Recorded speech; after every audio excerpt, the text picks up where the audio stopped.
तो ये स्टूडेंट्स, अगर आपको ये लेसन समझना है तो इसके मैंने 2 पार्ट किए हैं। पार्ट नंबर 1 में हम देखेंगे 7 पैराग्राफ्स हैं। पहला पैराग्राफ जो हमें इन्फॉर्मेशन देता है 18th सेंचुरी के बारे में। तो 18th सेंचुरी क्या है ये डीपली मैं उसमें बताऊंगा। फिर सेकंड पैराग्राफ देता है व्हाट इज़ नोवेल, नोवेल क्या है, theme of the novel, novel का थीम कैसा था, history of the English novel. Main जो है ये 4 नंबर का पैराग्राफ जिसमें हिस्ट्री ऑफ इंग्लिश नोवेल एक पैराग्राफ दिया है। फिर 5वें पैराग्राफ में list of the English novel है। 6 पैराग्राफ में सिर्फ और सिर्फ आपको उधर भी लिस्ट दी है, बट वो लिस्ट किसकी है, तो इंग्लिश वुमेन नोवेलिस्ट की। और लास्ट में जो पैराग्राफ है 7 नंबर, वो है इंडियन नोवेलिस्ट, क्योंकि हम फॉरेनर तो देख रहे हैं तो इंडियन भी देखना ज़रूरी है, तो इसीलिए वो दिया हुआ है। ओके।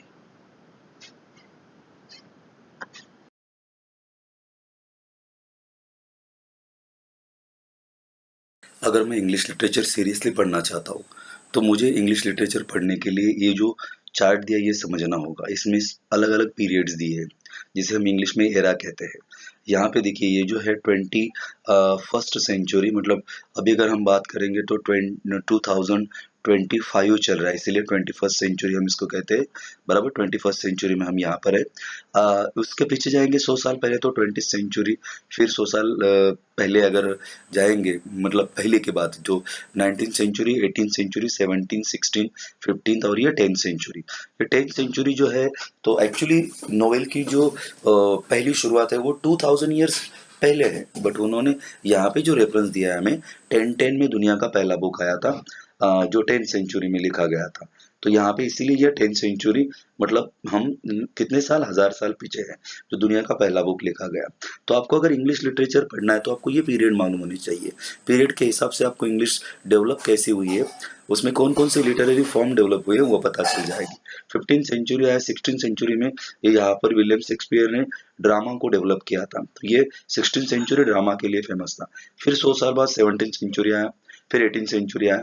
मतलब उसके 16th सेंचुरी के बाद अगर हम सही से 17 एंड 18th सेंचुरी में इंडस्ट्रियल रिवॉल्यूशन हुई थी, ट्रेड कॉमर्स ये आया था, पीपल को बहुत टाइम मिला। तो यहाँ पर 18th सेंचुरी में नोवेल डेवलप हुआ है।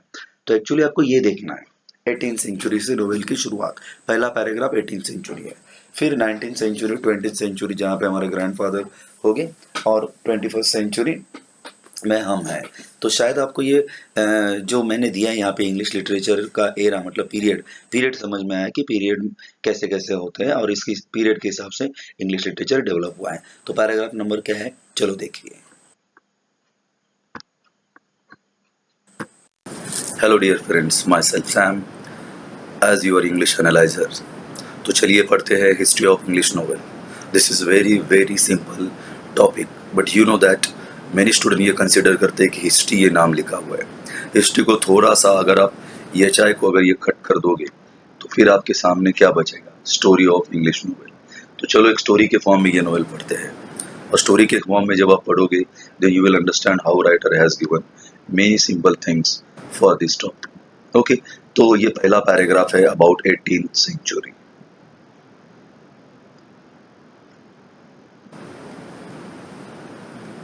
तो ये पैराग्राफ दिया है what is means actually 18th century the beginning of the novel. तो पैराग्राफ के पहले ही आपको याद रखना है, मैं हर पैराग्राफ के लिए एक वर्ड दूंगा।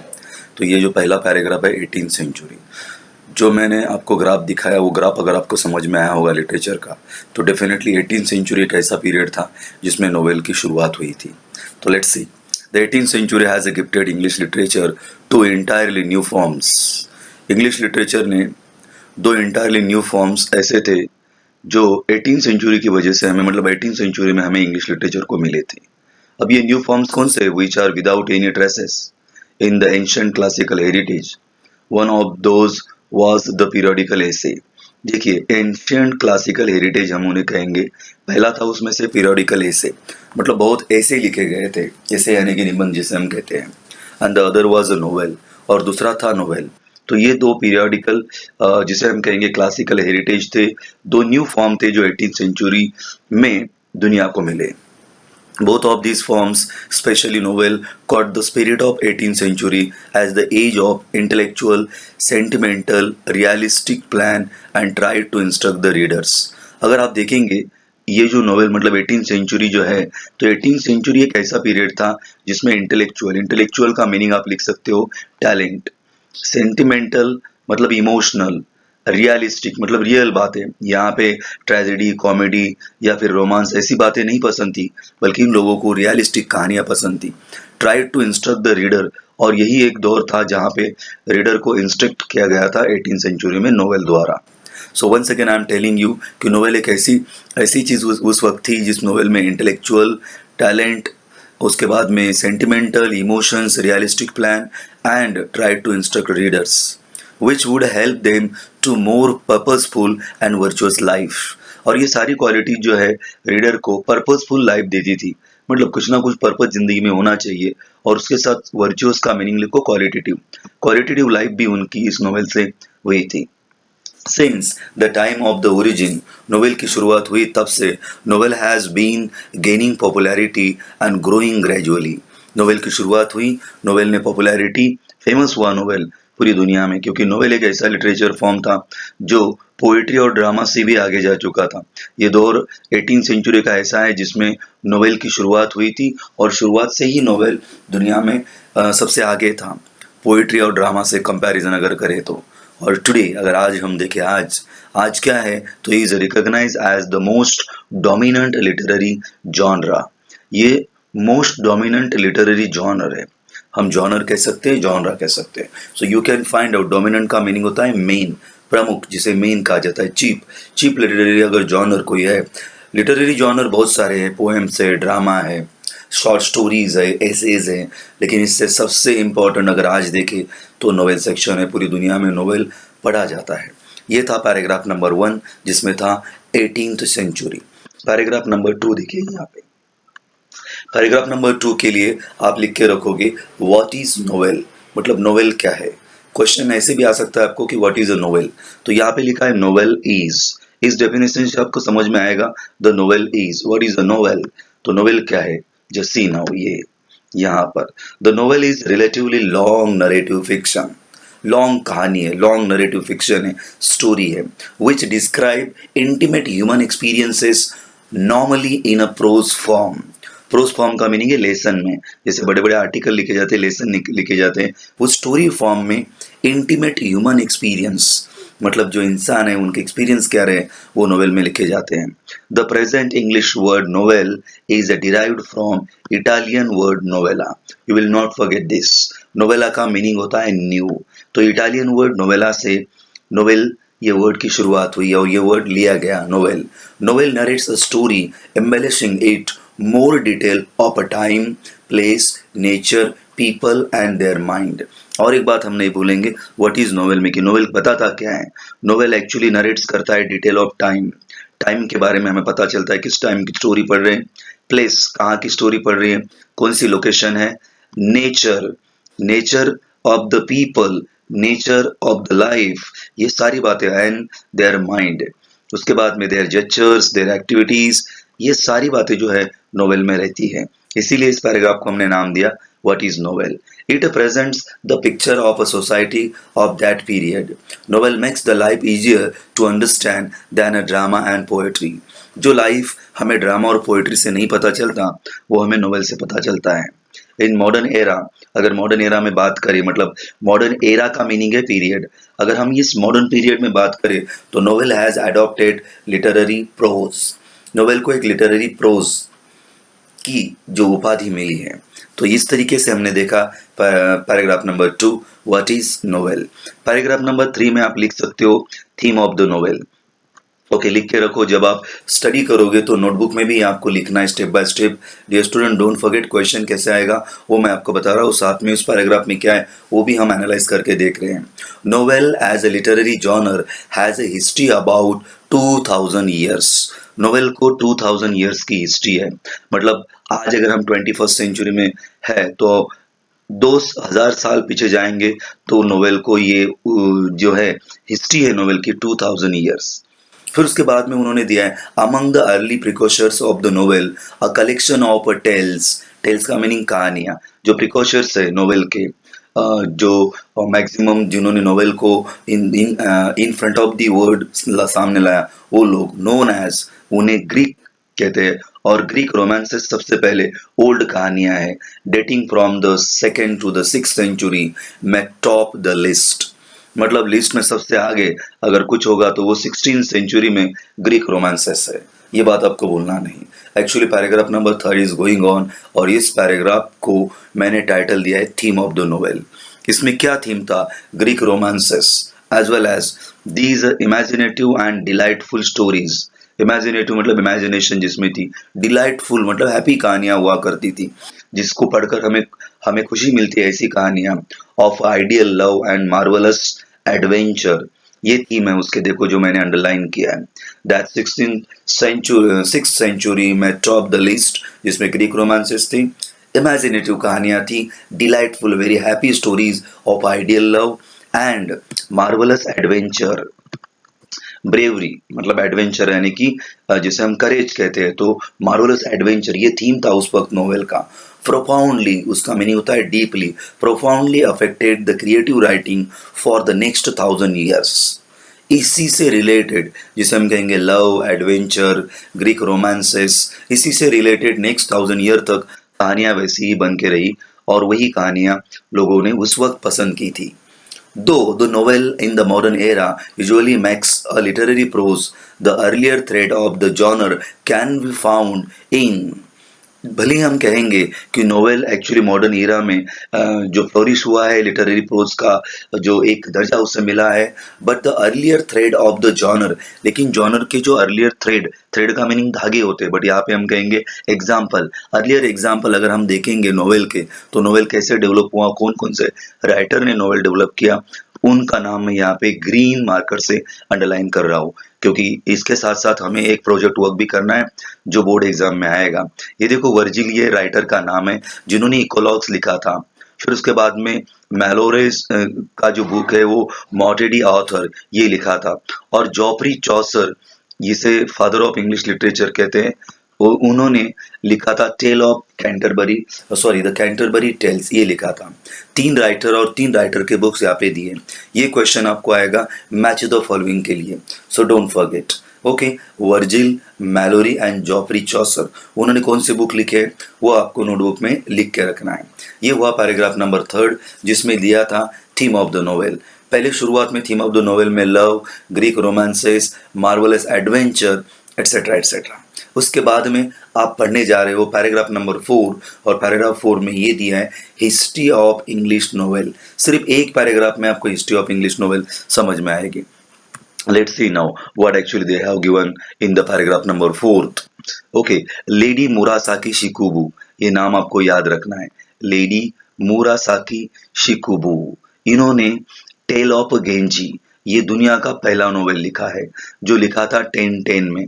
मतलब अगर आप इमेजिन करोगे 1010, आज हम 21st सेंचुरी में हैं, तो 1000 साल पीछे अगर हम जाएंगे तो हमें पता चलता है कि 1000 साल पहले दुनिया का पहला नोवेल आया, और उस नोवेल का नाम था टेल ऑफ गेंजी।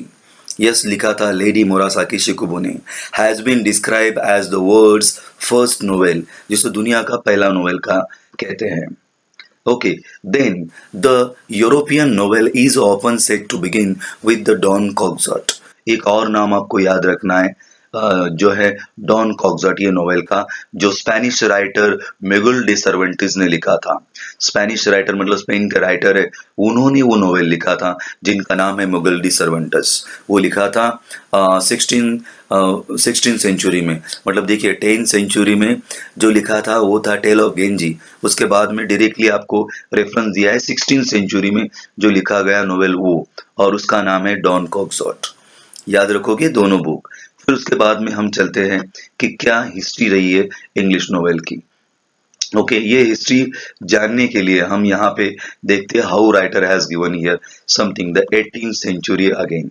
18th सेंचुरी जब दुनिया के सामने आया dear students, appearance of the newspaper magazine attracted a large number of the readers from the middle class. क्योंकि मिडिल क्लास लोगों के पास तब सिर्फ काम ही काम था, बट उस वक्त में ये न्यूज़पेपर आए थे, मैगजीन आए थे, तो लोगों ने पढ़ना शुरू किया था। These are new readers, new readers मतलब कौन? जो मिडिल क्लास थे, पुअर क्लास के वो reader. These new readers had a little interest in romances and tragedies. 18th century में ये जो नए रीडर थे उनका इंटरेस्ट रोमांस में था, ट्रेजेडीज में था, मतलब उन्हें रोमांटिक कहानियाँ, दुख भरी ट्रेजिक कहानियाँ जिसमें हीरो हीरोइन मर जाते हैं, वो ट्रेजिक कहानियाँ अच्छी लगती थी, which were appreciated by the upper class. लेकिन अपर क्लास के लोग इसको बहुत अप्रिसिएट करते थे। Thus, need for a new type of a literature arose and would express the new ideas of the 18th century. और ये नए टाइप का लिटरेचर 18th सेंचुरी में दुनिया के सामने आया। The 18th century new literature was characterized by the spirit of realism, denial of a romantic features like enthusiasm, passion and imagination. देखो 18th सेंचुरी जब ये न्यू लिटरेचर दुनिया के सामने आया था, तो ये न्यू लिटरेचर ने कुछ बातें डिनाई की थी। डिनाई करना मतलब उसको स्टॉप करना, उसको फॉलो नहीं करना। तो उनका जो इंटरेस्ट था वो कुछ और बातों में था।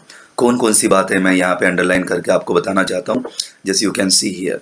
देखो न्यू लिटरेचर जब आया तो उन्होंने रियलिज्म को अपनाया, स्पिरिट ऑफ रियलिज्म मतलब रियलिटी जो उनके Yes, यहाँ से you can see the 18th century new literature was characterized by the spirit of realism, denial of romantic features like enthusiasm, passion and imagination.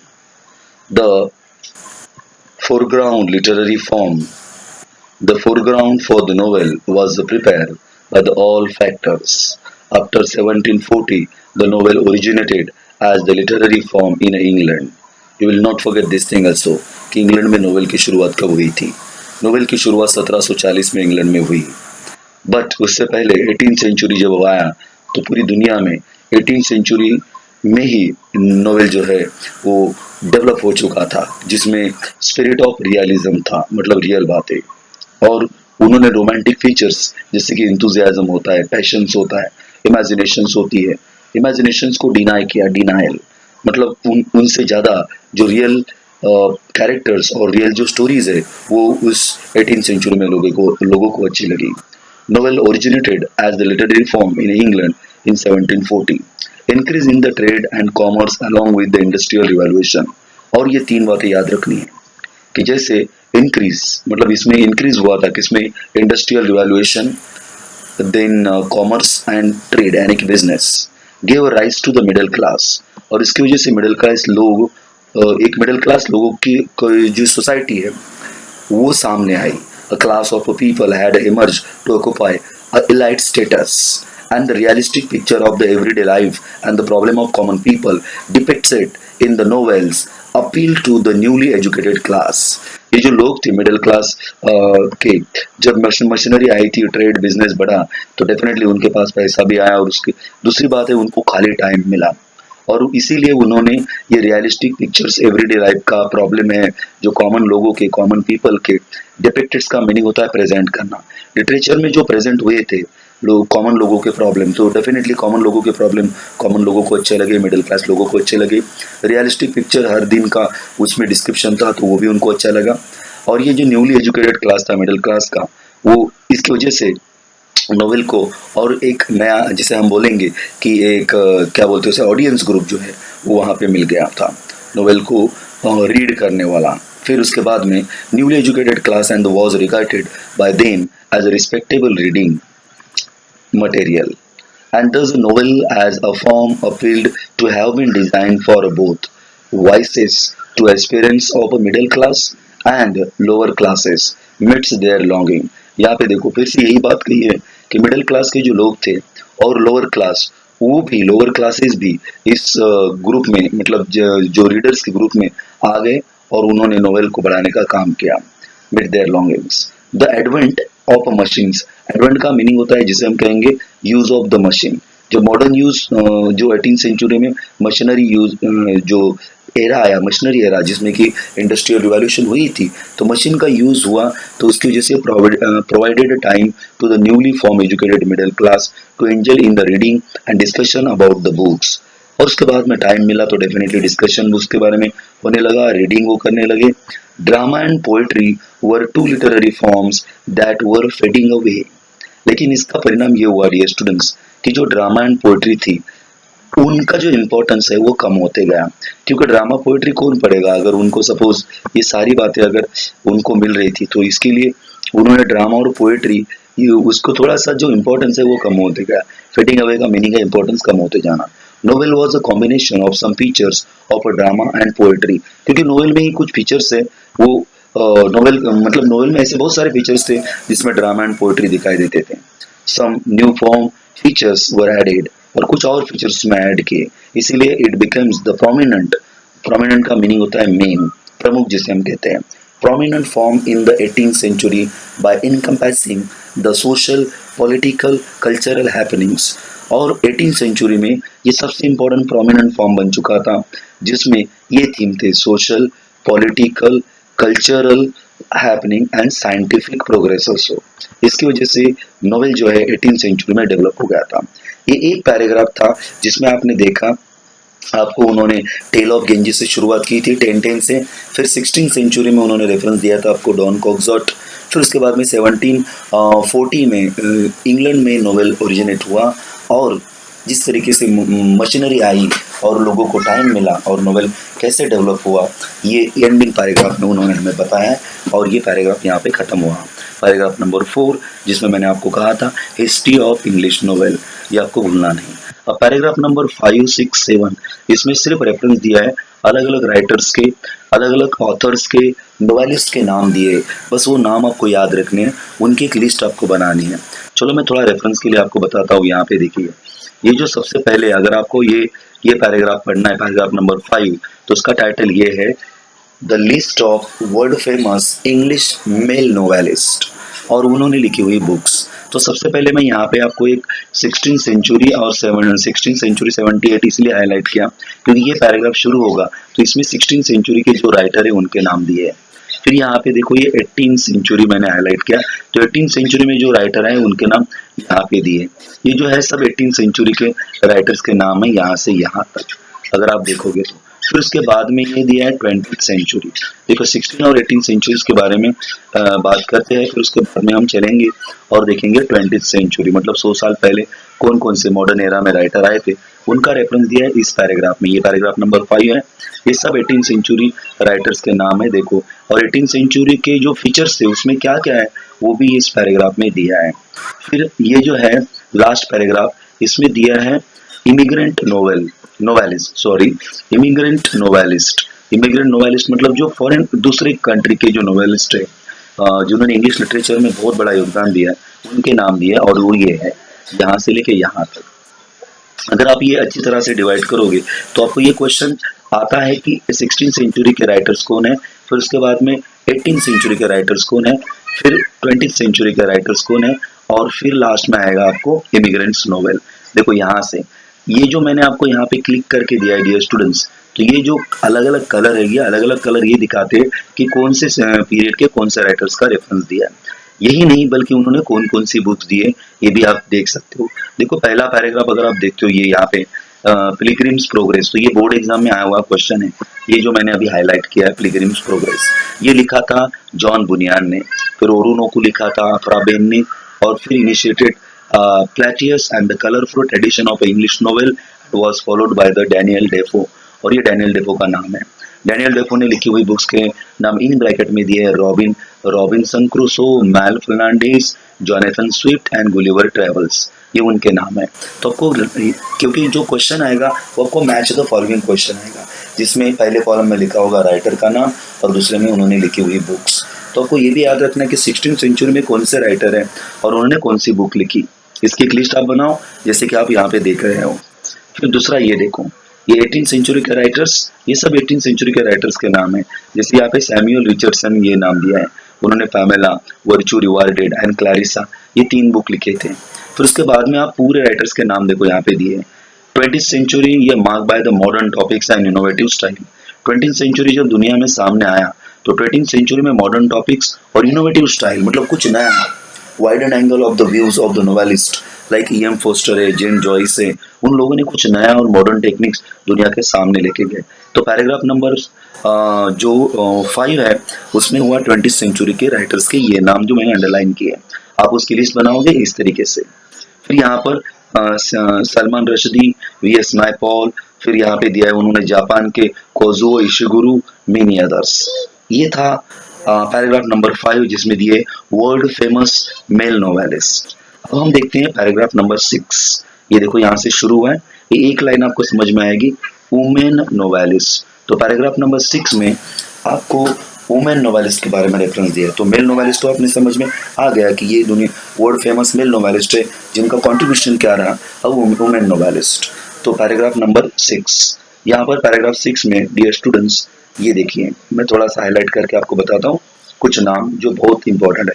Great peanut cannot be neglected and the novel of a manner, जो Evelina ये था, लिखा गया था Francis ब्रूने ने। Okay, Gothic novel जो थे वो लिखे थे रेडक्लिफ, यहाँ पे देखिए ये दिया है, yes novel, novel based on the science and the age of Frankenstein, ये भी बोर्ड एग्जाम में आया हुआ क्वेश्चन है। फ्रैंकेनस्टाइन लिखा था मैरी शेली ने। फिर उसके बाद में यहाँ पे लैंडमार्क्स नोवेल्स, जॉन ऑस्टन, ये सब जो है ये जिसे हम कहेंगे women novelist, world famous women novelist, तो ये पूरी उनकी लिस्ट दी है। ब्रॉन्टे सिस्टर है, जिन दोनों का नाम है यहाँ पे इमिली और चार्लोट, ये है। ओके, उसके बाद में आगे हम देखते हैं पूरे पैराग्राफ में the weathering Heights and the John eyes. ये देखो ये इनकम्पेरेबल वर्ड जो है ये दो सिस्टर ने लिखा था। ये बुक्स का टाइटल है, आपको बुक्स का टाइटल नहीं भूलना है और उसके साथ साथ उन्होंने कौन राइटर है वो भी याद रखना है। फिर मैरी एन इवंस ने जो एलिस थी जॉर्ज एलियट की, उन्होंने भी नोवेल लिखे हैं। यहाँ पे साइकोलॉजिकल इंसाइट आपको दिखाई देगी। सबसे बड़ा नाम मैं आपको यहाँ पे बताऊंगा नोवेल राइटिंग में जिन्होंने स्ट्रीम ऑफ कॉन्शियसनेस टेक्निक ये दुनिया में सामने लाई, उनका नाम था वर्जीनिया वुल्फ। ये देखिए वर्जीनिया वुल्फ, वर्जीनिया वुल्फ ने स्ट्रीम ऑफ कॉन्शियसनेस टेक्निक, उसे पायोनियर कहते हैं। पायोनियर का मीनिंग आप लिख सकते हो, पायोनियर मतलब सबसे आगे, अहेड जिसे हम कहेंगे, ऑफ द ऑल पीपल, जिसे आप ग्रेट कह सकते हो, जिसे आप अग्रेसर उसे कहा जाता है, मतलब सबसे आगे अगर स्ट्रीम ऑफ कॉन्शियसनेस टेक्निक में कुछ योगदान दिया होगा तो वो था वर्जीनिया वुल्फ का। फिर अगाथा क्रिस्टी आई। अगाथा क्रिस्टी का जो योगदान है आपको भूलना नहीं है। Agatha Christie is the lady या she wrote many crime fictions. यहाँ पे मैं उनका अंडरलाइन करता हूँ नाम। Agatha Christie created her own Paris by the writing many novels based on the crime. उन्होंने क्राइम फिक्शन लिखे। और हरक्यूल पोर्ट्रेट, यहाँ पे देखो Poirot and the Miss Marple, ये उन्होंने दो इंपॉर्टेंट, ये राइटर के नाम नहीं है। Hercule Poirot and the Miss Marple are the evergreen detective created by her. ये जो अगाथा क्रिस्टी है, ये अगाथा क्रिस्टी मैम ने, मतलब उन ऑथर ने ये दो इम्पोर्टेंट कैरेक्टर क्रिएट किए। जैसे कि हम लास्ट नोवेल जो हमारा है जिसका नाम है साइन ऑफ फोर, इसमें डिटेक्टिव है, तो उस तरह के ये दो डिटेक्टिव है, Hercule Poirot and Miss Marple. And then उसके बाद में Harper Lee, Margaret Atwood, Toni Morrison, Alice Walker, इन वुमेन नोवेलिस्ट का भी नाम सामने आया। और ये था वुमेन नोवेलिस्ट के बारे में। ठीक है, इसकी भी एक लिस्ट आपको बनानी है और दो कॉलम करने हैं, एक में ऑथर का नाम, दूसरे में नोवेलिस्ट का नाम। और लास्ट में दिया है इंडियन सिनेरियो। आपको भूलना नहीं, हम इंडिया में रहते हैं तो इंडियन राइटर्स ने भी क्या योगदान दिया है। तो सबसे पहले राजमोहन स्वाइप, ये देखिए ये बुक लिखा गया था इंडिया में, जो लिखा था Bankim Chandra Chattopadhyay, serialize in the Indian field. देखिए बंकिम चंद्र चट्टोपाध्याय ने ये लिखा था जो serialize in the Indian film, जिसमें इंडियन कहानियां थी, was the first novel of English, उसे इंग्लिश में फर्स्ट नोवेल कहते हैं, in the English by the Indian. Yes, भूलना नहीं है, Rajmohan wife, written by Bankim Chandra Chattopadhyay. जो Indian field was the first novel in English written by the Indian. The period after that is marked by the few more novels written by the Indian writers. और Indian writers ने बहुत लिखा, उनमें उनके भी नाम दिए। These novels bore their nationalistic virtue, social issues और their main framework.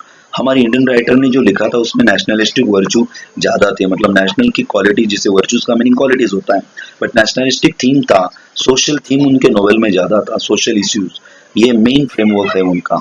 उसमें मुल्कराज आनंद, आर के नारायण एंड राजा राव, ये तीन ग्रेट नोवेलिस्ट हैं इंडिया के, जिनको ट्रायो कहते हैं, मतलब तीन जन, वो privilege the period after that novelist like. फिर उसके बाद में नाम दिए यहाँ पर अनीता देसाई एंड जैसी नयनतारा सहगल। उसके बाद में आगे नाम दिया है Arun Joshi, Manohar Malgonkar, then uplifted and the revolutionary Indian English novel through their work. उन्होंने इंडियन नोवेलिस्ट को अपलिफ्ट किया, मतलब डेवलप किया। और नाम दिया गया Amitav Ghosh, Vikram Seth, Upmanyu Chatterjee emulated the Indian novel in English by adding the new features to it। और ये जो तीन नाम दिए अमिताभ घोष, विक्रम सेठ, उपमन्यु, उन्होंने भी इंग्लिश में अच्छा योगदान दिया।